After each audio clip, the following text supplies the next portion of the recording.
Get this done by working together as a team. Jeez, bub. Keep buzzing in my ear.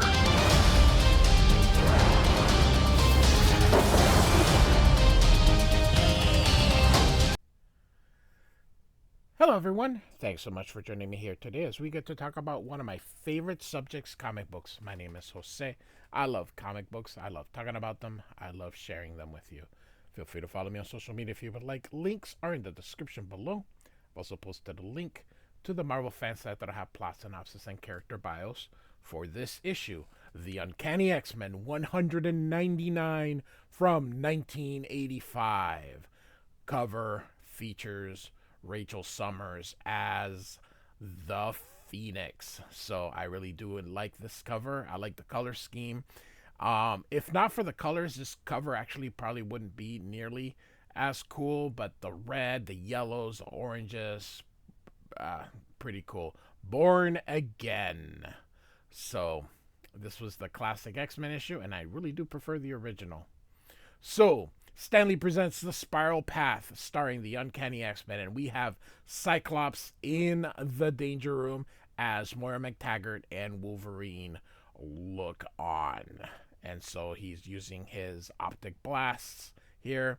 We have our credits of Chris Claremont, John Romita Jr. with Dan Green. Now, Tom Orzechowski and Rick Parker are doing the lettering. Now, Orzechowski is absolutely had a brutal schedule. A lot of stuff had been coming out at this time, and he really needed some help with the lettering here. So, all right. So Moira McTaggart says, most impressive, Cyclops. Married life certainly hasn't blunted your fighting edge. If you've no objection, however, we must talk. Can you join Wolverine and me here in the control booth? I'll shut down the training sequence. And Cyclops says, no need, Dr. McTaggart. And you can see he shoots over here and it just bounces off and he turns it off. He goes, I can do that myself here. And Wolverine claps and says, very nice. Very nice. Remind me never to face you over a pool table. And Cyclops says, praise indeed. Run the cleanup program, will you please, Moira, to tidy this mess I made. I'll be upstairs as soon as I've toweled myself off. And then Rachel Summers comes in and she says, excuse me, Cyclops, I was hoping we could get together this afternoon. And he says, oh, hello, Rachel. Something's come up. I'm sorry, I forgot. And McTaggart says, could this wait, Rachel? This is very important X-Men business. And Cyclops says, sounds serious. I have to go, Rachel, but we can meet later. And she's like, sure, no problem. I understand. And she thinks you're scared. I can see it in your thoughts. Well, mister, so am I. And Cyclops says, is she okay, Rachel, I mean? And Wolverine says, not really. Why the blessed should she be? Think, bub, where she came from and what she's been through. In her future, that may yet turn out to be ours. She saw the X-Men killed, plus her family, her friends, pretty much everyone she cared for. We're a constant reminder all she's lost and stands to lose again. But why the interest in me, Logan? And of course, Moira is like, gentlemen, I'm afraid I've neither time nor patience to deal with what may be my concern is the world as it is, not idle speculation, but Wolverine. Not idle speculation, Wolverine, but reality. And Cyclops says, all right, Moira, why did you summon me? What's wrong? And she says, it's Charlie, Professor Xavier. He's dying, he says. And Cyclops says, no. And Moira says, yes. And Cyclops says, I don't believe you. And then she says, last Christmas he was mugged.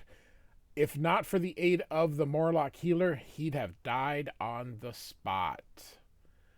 And she says, but complete recovery was contingent on him taking things easy. That hasn't happened. Lately, he's been busier than ever, and it's cost him dearly. All his body systems are breaking down. Blood, liver, nerves, everything. And Cyclops is like, why didn't he tell me? And Moira's like, he didn't tell anyone. He's a proud man. He doesn't want your pity or sympathy. And she continues. Obviously, he feels there's too much left undone, and he's working like a madman trying to accomplish that, which is probably why he brought Magneto. I actually say Magneto, but because most people are used to and say Magneto, but it's Magnet with an O, Magnet O. I don't know why people say Magneto. If it was Magneto, it would be Magneeto, but one E, Magnet O.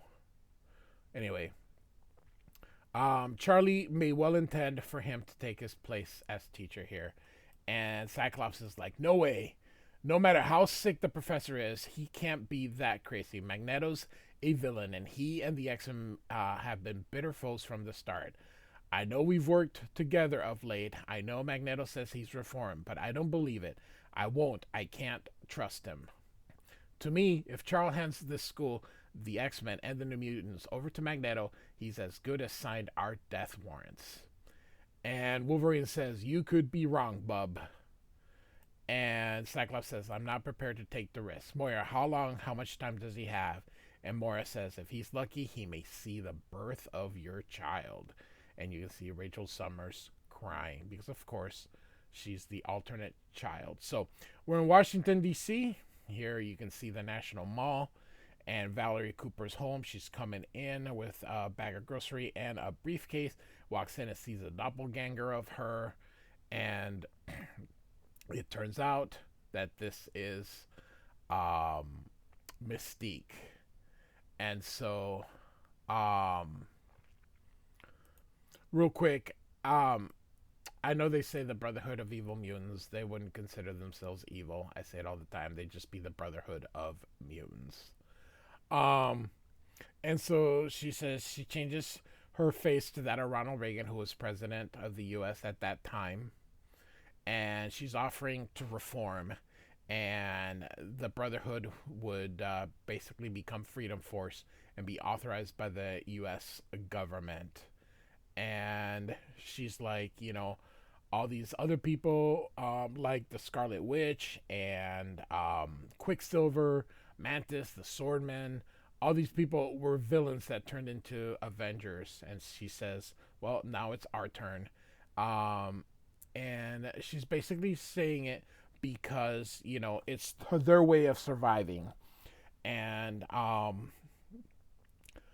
Valerie thinks about it and says, all right, a full pardon conditional on getting Magneto here, the master of magnetism. And you can see Val kind of just very evilly here. So, all right. So now we're at the cemetery and we see Rachel. She's come to visit her mom. There's Jean Grey's parents.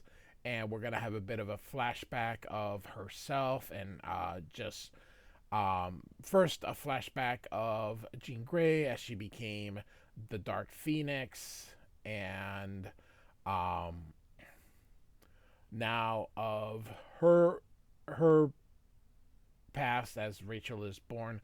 She is the daughter of Jean Grey and Cyclops, but of course Jean Grey is dead in this reality here, and so now we see her past where she was the Hound and she hunted mutants, and she feels her presence here, and you can see her crying, and she's gonna drop this thing which is going to break. I don't know why she did that, but hey. And she is going to claim the power and the name of Phoenix that are hers by right. I sort of skipped over a lot because a lot of it was, I don't know, not really needed here. As far as the story goes, kind of just giving us a little bit of a little bit more story as to what's going on. But she says, once the Professor Xavier is gone, there'll be no one left powerful enough to help the New Mutants or protect them but me. This is my chance to balance the scales to make up for all the bad things I did in the future and you, Mom, did in the past. And so, okay, so she doesn't drop it. She was picking it up, but then she sort of loses it, and then it falls and drops. So, all right, now we're again in Washington, D.C. at the, it says here, a special reception at the National Holocaust Museum. And if you remember, Magneto was a Holocaust survivor here. So He's here with Kitty Pryde and Alistair. Uh, uh, for I've her last name will come up later, and Kitty, of course, is also Jewish, and they're gonna talk about different people that were in the Holocaust at that time. Kitty says, her grandfather wanted to be there, but he died, and he had a great aunt, but there was no record of her.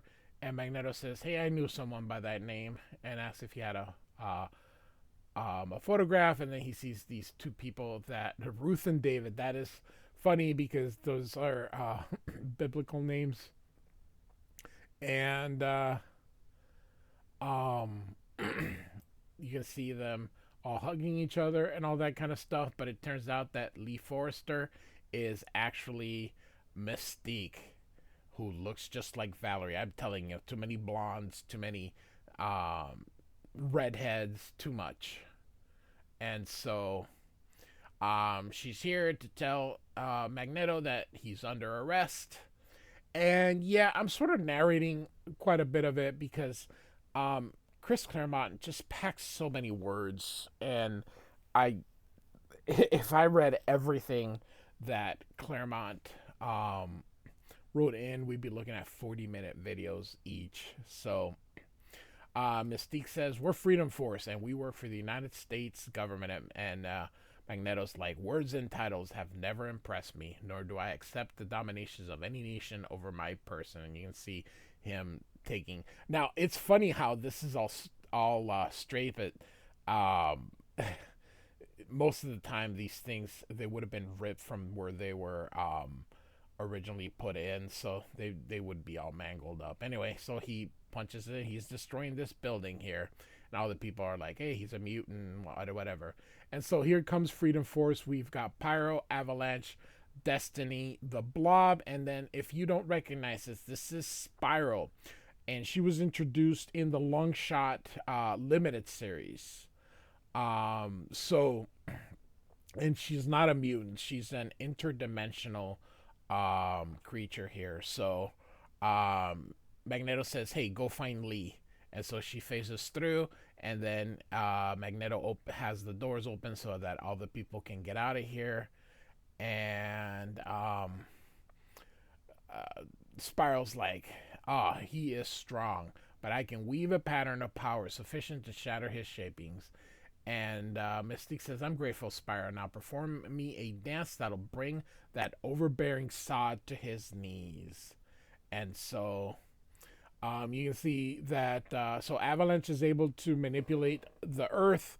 The Blob, of course, can't be moved unless he wants to. And Pyro, he cannot create flame, but he can control flame. So he needs to he has a thing in there that will actually create the flame, and then he can then do with it as he will. And then, of course, Destiny's saying, "Hey, she's excuse me, Kitty Pryde is coming with Colossus," which he does.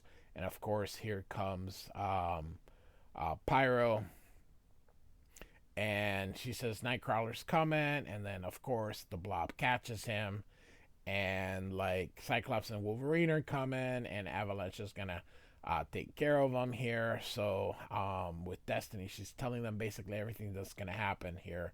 So and Spiral here says, "An amusing band this. Glad I joined them.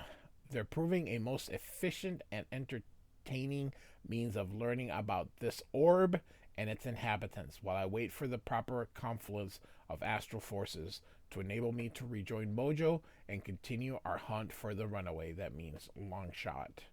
So, and as we know, Longshot will eventually join the X-Men.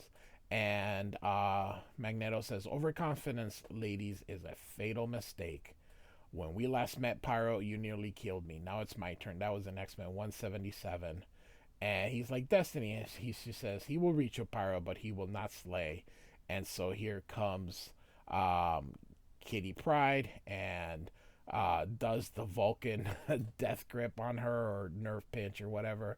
And she's out, and she says, "The moment I first saw my own removal from this game is at hand. It changes nothing. The outcome remains the same. So here comes Colossus and knocks out Pyro.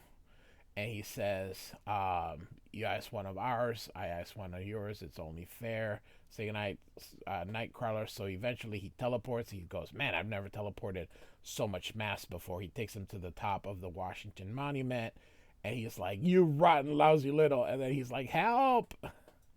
So, Avalanche is like, man, this was too easy. I thought you people were tough. And then here comes Rogue here and hits Pyro.